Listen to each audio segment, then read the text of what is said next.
Equestria Girls Friendship Games is the third and hopefully last of the Equestria Girls movies. I say that because I want them to focus on the actual pony movie coming out in 2017 or 2018, whenever they decide on actually doing it. It's supposed to be 2017. Just a heads up, I am going to talk a little bit about spoilers, mainly because in order to get this movie, you kind of have to watch the second movie.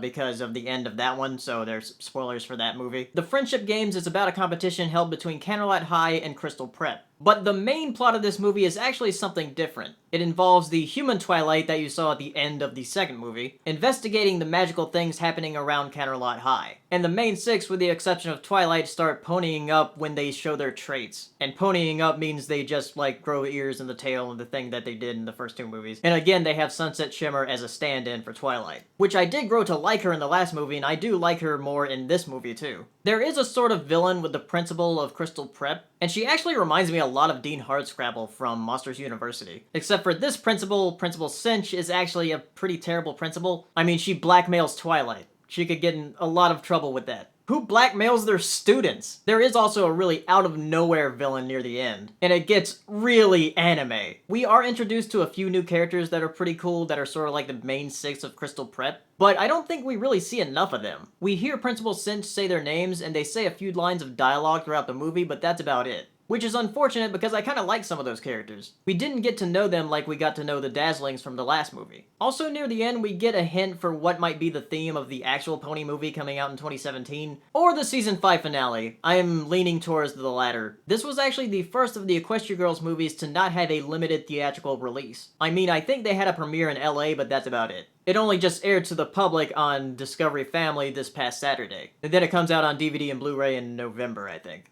Overall, I don't really think it's as good as Rainbow Rocks was. But it's not as bad as the first Equestria Girls. And to be honest, the songs are kinda forgettable. Anyway, those are my thoughts on Equestria Girls Friendship Games. If you saw the movie, tell me what you thought in the comments, and I'll see you next time. Bye! I'd like to give thanks to my patrons this month. Thank you so much for supporting me. It really helps out a lot. And if you'd like to support me, click the annotation for the Patreon link. And if you want more movie reviews, click the playlist. And if you haven't subscribed yet, subscribe. And as always, thank you for watching.